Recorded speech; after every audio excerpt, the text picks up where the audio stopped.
Hello everyone, Charles Watts here. Welcome to another edition of Inside Arsenal. It is Tuesday, which means, of course, it is match day in the Champions League. Arsenal taking on PSV over in Holland a little bit later on today, 5:45 p.m. kickoff UK time. Final game of the group stage for Arsenal. Arsenal already through, of course, as group winners. PSV already through as well. So it is your classic dead rubber, if you want to call it that. But still money on the line, 2.5 million, I think, for the winners of the match. So there is still plenty to play for tonight. We'll discuss that game at length in today's show. Look what Mikel Arteta's had to say ahead of the game. Emile Smith Rowe is back. We'll talk about that. Really good news.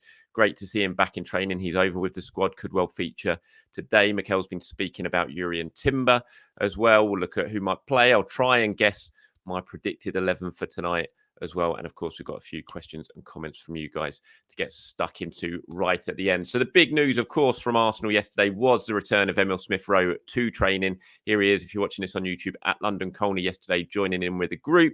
He has flown out with the team and is in Holland and could well feature tonight, which would be great news. I can't imagine he'll start, but he could well be getting some minutes in the second half, which is really, really positive news for a player who Arsenal need, quite frankly. Could be a very useful player for Mikel Arteta. Had worked his way up the pecking order before this latest injury. Looked like he was just about getting himself on the fringes of the team again. Had a start, was coming on as a substitute ahead of Kai Havertz and Fabio Vieira, and then the injury struck, and he's been out for about 6 weeks now. But he is back, and that's really good news for Arsenal. Looking forward to hopefully seeing him in action. Ethan Nwaneri is over there, one of three youngsters, Ethan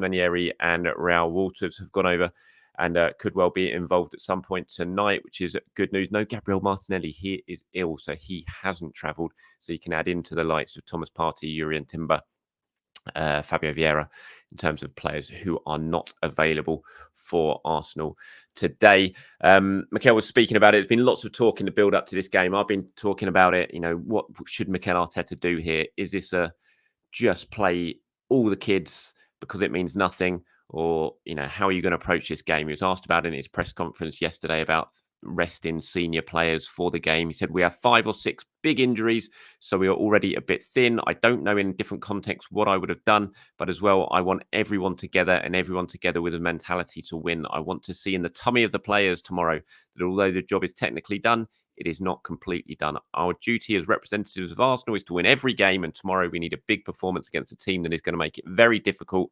like they have shown in the past 2 years here. He was then asked about Bukayo Saka, who didn't train yesterday. He said, no, he's fine. With a few players, we decided to give them another day's recovery just 48 hours before. Some of them have played a lot of minutes. We've already done what we had to do inside, so it wasn't worth putting them out and exposing them outside today. So Saka has gone. He is away. So is Gabriel Jesus. So is William Saliba, Declan Rice. So these big players have travelled. Whether they start, that remains to be seen.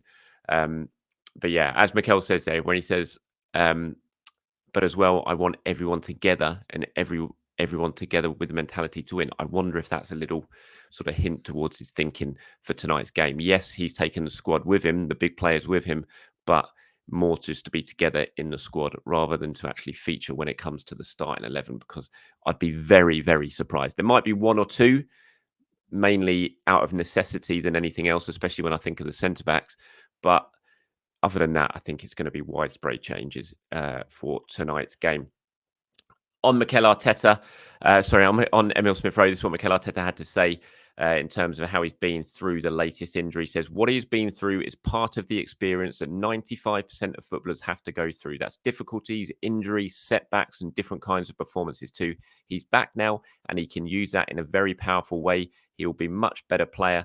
I think he's on the right path. The way he's done his rehab, I haven't seen it like he's done it in this time. I think you've seen how his teammates reacted to him being back with the team, which is a really positive thing as well. The more we can give him chances to play, the better he will be. So let's hope that's going to be the case. Interesting there from Mikel, because when it comes to Emile, it's always very, very noticeable. When he talks about him, he normally lays down a bit of a challenge. When he's asked, why isn't Smith Rowe playing? What's been going on with Smith Rowe? He always, it's very apparent, I would think. He always comes down with some sort of challenge, like he's got to, he doesn't say it in such direct words, but it's always something like, he's got to work harder in training. He's got to put more effort in, that sort of stuff. You always sort of feel like there's that sort of message being said. But this was different in his reply there, where he says, the way he's done his rehab, I haven't seen it like he's done it in this time. Those are words, really praising Smith Rowe for the way he's been behind the scenes and how he's approached this latest injury setback and how he's got himself back in shape. And that's really positive. Look, you all know that I'm a massive Emile Smith Rowe fan. I want to see him play for Arsenal. I want to see him stay at Arsenal. I want to see him be a real huge success at Arsenal because I think he's got all the ability to be a genuine top player. And he's got something a little bit different in this squad that Arsenal don't already have. And I think if you have something that sets you apart from everyone else, it's a really good thing to have. And I thought it was a real shame when he got injured the way he did, because as I said, he had worked his way back up the pecking order. He was suddenly getting opportunities again. And I felt like he was ready to really make an impact at Arsenal again. And then he's had this latest injury, and hopefully now he can come back. He can stay fit, which is always going to be the most crucial thing. Stay fit and can have a big impact on this team because he can score goals. He can drive through the lines. He can get ahead of the forwards. He can just do things that a few of Arsenal's other sort of number 10s or number 8s, whatever you want to call them, don't really possess. And plus, he's a homegrown boy. He's a HLM boy. And that always just have that added extra little bit of attachment when it comes to that. So fingers crossed we get to see Emile today. That'll be a really, really big boost if he does get some minutes. And the youngsters as well. Like I said, Walters, Sosa and Nwaneri have gone over there. Mikel saying 3 big prospects. We want to bring a lot of players from a system and they deserve to be here. The circumstances have got them into this position. They're still really young, but we want to get them the experience because they have the talent, hopefully, to be very close to us. We'll try to give them the opportunity if we can in the right moment. I wouldn't be surprised if Raul Walters starts this game at Arsenal, whether that be at centre-back or at right-back. We'll obviously wait and see. I can't imagine Sosa or Nwaneri will start, but it'd be good if they could get some minutes potentially in the second half. It is easy to forget just how young they are, especially Nwaneri. He's still 16, which is just mad. It feels like he's been around forever because he came through when he did and made that debut against Brentford as a 15-year-old. And I was watching the highlights from the FA Youth Cup game last weekend when he scored 5 goals in 45 minutes in the second half when Arsenal won 7-1. And just hearing the commentator call him the 16-year-old, it's like, oh my God, he's still 16. He's so young. I mean, look at him, 16 years old, and he's away with Arsenal in a Champions League squad. What were you doing at 16? What was I doing at 16? It certainly wasn't that, let me tell you. So it'd be great to see him get his minutes today. Mikel did speak more about him as well and about what's impressed him and why he decided to give him that debut aged just 15 against Brentford in the Premier League. And he said there's something unique that he's got that I really liked from the beginning. His ability to take the ball in tight areas and escape a little bit like Jack Wilshere used to do. The personality he has. He trains with us like he trains with the under 18s or under 16s. And I love that in a player. He's got that bit between his teeth as well, that he wants to show every single day how good he is and to impress people. When you have someone like that, you have to give him hope. And as well, it was a really important moment for us because we really wanted to keep him.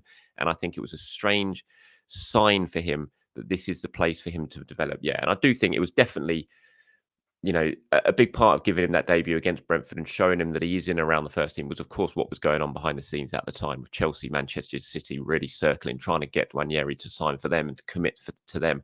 Arsenal did everything they could to keep him. It looked at times like he was going to go. There was a belief behind the scenes and in wider football circles that he was going to go. But Arsenal managed to keep him. They convinced him. His head, they thought, had been turned a little bit, but they managed to get him back focusing on Arsenal and believing that this was the right place for him to develop. They did that. He signed and he agreed to sign it. And now, hopefully, he might well be getting his UEFA Champions League debut at the age of just 16 in a few hours' time, which would be great to see. It'd be a magic moment for him, for the club. Fingers crossed he can do it. And if he does do it, that he can take the opportunity and impress. Of course, today's game is in Holland, so there was a lot of focus on Jurrien Timber in the pre-match press conference over in Eindhoven last night with lots of the Dutch journalists asking about Timber and how he's getting on his road to recovery. Mikel said he's doing very well. Obviously, he's going through a really significant injury, but he's flying, to be fair. The stage he is at right now, the way he works every single day is incredibly satisfying to watch, but unfortunately, we're going to miss him still for a long time. On how fast he's recovering, he said very fast. The first few steps are crucial for that injury, for the amount of work that they have to do for the knee to be resolved, to get some activity and mobility back and to start to build strength, especially how the head is throughout this period. I think he's in a really good place. I mean, look, a lot of people have seen that word, oh, he's flying right now. I've seen it sort of taken out of context, really, and the headlines and everything on the internet for it. But I think the most important thing that Mikel Arteta said there is at the end of that first paragraph where he said, we're going to miss him still for a long time. There's no quick fix over this. This is a huge injury, an ACL injury. You don't rush a player back. He's still months away from coming back for Arsenal. You're looking at probably March at the earliest, if things go very, very well. And even then, you've got to ease him back into competition, ease him back into the Premier League. If we see Timber again, if he plays any sort of part in this season, or influential part in this season, I'd look at it as a bonus. I'm still looking at Timber and thinking it's a next season job. It's get him fit, make sure he's fit for summer, for the pre-season, so he can get a full pre-season in him, can be strong and get ready for the next season. Anything other than that is just a huge, huge bonus. Mikel was also asked about Quinton Timber, Jurrien's brother, who has been linked with Arsenal, and there was a few questions, sort of tongue-in-cheek questions from the journalists saying, could you link them up again like they were before when they were at Ajax? And Mikel kind of brushed it off, laughed it off, but interesting nonetheless. Right, predicted 11 for tonight. This is what I've gone for. It's going to be wrong. Look, it's almost impossible to pick this. Who knows what Mikel Arteta is thinking? I don't. I'm not sure anyone. I think if everyone's going to have a go at predicting the 11, I think the vast majority would get this one wrong. But this is what I am going for. I'm going for Aaron Ramsdale in goal. I'm going for Cedric Walters, Gabriel and Kivior as my back four. Could easily be Walters at right back. Kivior could move into centre back. You could even have Cedric at left back as well. There's different options for Mikel, but that's what I'm going for in my predicted 11. Cedric Walters, Gabriel and Kivior. Then I'm going for a midfield of Elneny, Jorginho and Havertz.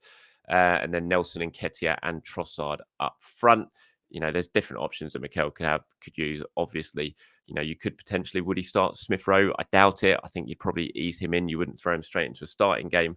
And you look at that midfield, it doesn't exactly inspire creativity when you've got Elneny and Jorginho playing in it. So we'll have to wait and see. Maybe Jorginho be the 6. Maybe we'll go a little bit more attacking wise. You could have Havertz. You could even go with Nwaneri in there. We'll have to wait and see.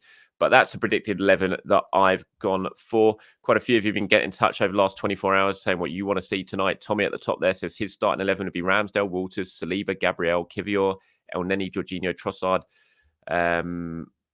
Saka, Nelson, and Nketiah. He says bring on the youngsters like Kozia Dubry, Nwaneri, Mars Lewis Skelly, and Sogo Jr. to give some exposure in the big competition. Well, the only 3 youngsters who have gone are Sosa, Walters, and Nwaneri. So Lewis Skelly and Kozia Dubry aren't playing. They're going to play for the under-19s today in the whatever the UEFA Youth League or whatever that competition is that the under-19s play in. So they're not with the first team. I'd be surprised if Saliba starts. So I can't. Maybe he'll play one of the 2 centre backs in terms of Gabriel and Saliba. I'd be very surprised if he plays both of them tonight. C-Lord says, I think Arteta might go slightly stronger than some people think tomorrow. Looking in the League Cup teams, maybe something like Ramsdale, Cedric Walters, Gabriel, Kivior, Jorginho, Elneny, Trossard, Sogo Jr., Nketiah and Nelson. CTPNK at the bottom says, I think Arteta goes much stronger than you think, all about instilling and winning mentality. Yeah, I mean, look, I wouldn't be stunned if Arteta goes strong today, far stronger than the lineup that I've predicted, because he tends to do it. The amount of times I've sat in competitions like the Champions League or Europa League, the League Cup, and thought he's going to play, rotate massively here. And I've got there, seen the starting 11. I've been, my God, he's gone strong. Saka's starting and things like that. So it wouldn't be beyond, I wouldn't be shocked. It's not beyond the realms of possibility that the likes of Saliba and Saka play this game and start this game. I don't think they should, and I don't think they will, just because it feels like such an unnecessary risk when you've already got some big injuries. But we shall wait and see. Not too long to wait just yet. Here's one from John, which was interesting. It says, if Ramsdale plays, will it cup tie him for future Champions League games? If so, I cannot see him playing.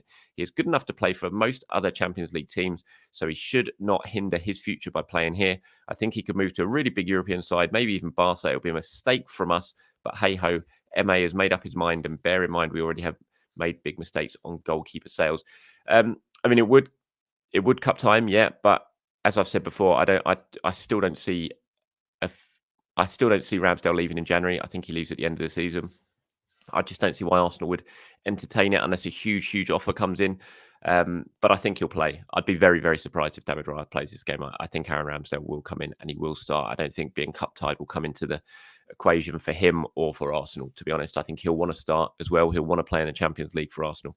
And I hope he does get that opportunity a little bit later on today.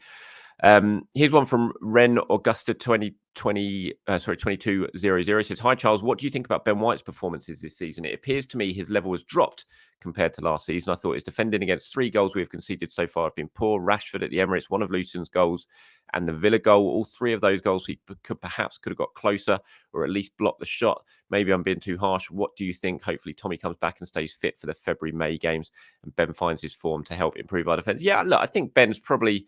He has dipped a little bit so far this season. I still think he's played well. He's been a very able performer. He's a very consistent performer. The goals that you've highlighted there, I think you're probably right. I think he could have got closer. He certainly could have got closer to Rashford for United's goals. I don't think he'll be too happy with how he defended for Ross Barkley's goal against Luton. And maybe he could have shut down the shot more for John McGinn. He gave him the space to turn. But I do think that was just a really good goal by Villa. And I think it was a very good turn and spin and shot by McGinn as well. And I think Ben White, maybe the whole of Arsenal's right-hand side is not quite clicked as well as it did last season in terms of that partnership of Odegaard, White, Saka. It was so influential last season. Look, so much of Arsenal's brilliant play last season came down that side with that relationship. But I think a lot of that could well be down to the way Arsenal have changed their game a little bit with the new players who have come in, but also how teams have adjusted to it. They know that threat is so strong and they do all they can to stop it. And that makes it harder for the players like Saka, Odegaard and Ben White to continue operating at the level they were performing last season. So, yeah, maybe his performances have dipped a little bit, but look, I'm certainly not worried about Ben White. I still think he's a fantastic player and he's still playing very, very well for Arsenal. Just before I go, I wanted to touch on this one from Felix. He said, hi, Charles. Last week, I spent a few days in hospital as my grandpa passed away.